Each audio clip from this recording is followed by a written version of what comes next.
All right, Lee Smith, film editor of Interstellar. Thank you for joining us. Now, I say film Well, editor because hello. I say film editor because, as we all know, Christopher Nolan continues to shoot on film. And can you talk a bit about how that affects your job as an editor, particularly on a film like Interstellar? well, it doesn't really affect the editor's job other than the pipeline and process of receiving, footage that's shot on film that has to go to a laboratory, be processed, synchronized, and then sent back to us on location so we can watch it the next night and see what we shot. If you were shooting on immediate feed, basically, you can watch, but from an editing standpoint, the format's irrelevant as long as I get pictures. I can cut it. But I do like the beauty of film, and I love the way it looks. Right. So now talking about Interstellar and the editing process, you have a film that takes place literally in different worlds, cutting back and forth, um, jumping around in time. Where do you even begin to assemble that into a cohesive whole? Well, Chris and his brother, Jonah, they write a very detailed and very accurate script. Uh, So, effectively you've got a blueprint for a very complicated story. So in the first instance, like all good engineers, I follow the blueprint. And from that point, Chris would sit down and then we would, perhaps move into cuts and start to, try different ways of doing things to see if we can improve what was on the page. But on the page is the initial way to get the film into some kind of a shape, because as you can imagine, as a film this complicated, that you would have to adhere to some kind of plan. Right. And with a film that runs almost 3 hours, uh, as this one does, you talk a bit about the importance of pacing, uh, you know, not to drag things out too much, not to speed things up too much, so that those 3 hours don't necessarily feel like 3 hours. Well, you make a very good point. Sort of the length is kind of irrelevant, because I've sat through 90-minute films that feel like they're 10 days long because I'm not engaged.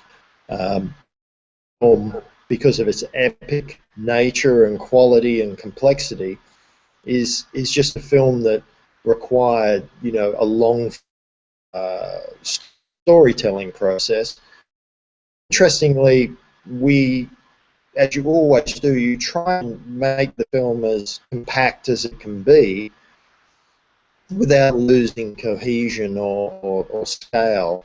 Inter Interstellar was interesting in that occasionally we'd try to like tighten something that was already working, and whereas in other films that process is normally works fine. If you're trying to reduce 10 minutes, it's not that hard to do. In this film, it was interesting. It just did not like to be tightened. So, it had its own natural rhythm, and I think a lot of that is to just, again, the tale that we're telling. Right. Was there anything that you cut out that you were hesitant about, or something that caused you a great deal of distress trying to fix in the editing, uh, or just Um, like no, there was actually there was nothing. There were no sequences that were cut out. I mean, there's always little things that have been trimmed and removed, but again, Chris is a very skilled filmmaker and doesn't tend to shoot anything that's not going to be in the movie. And I have worked on films where we numerous sequences for the betterment of the movie.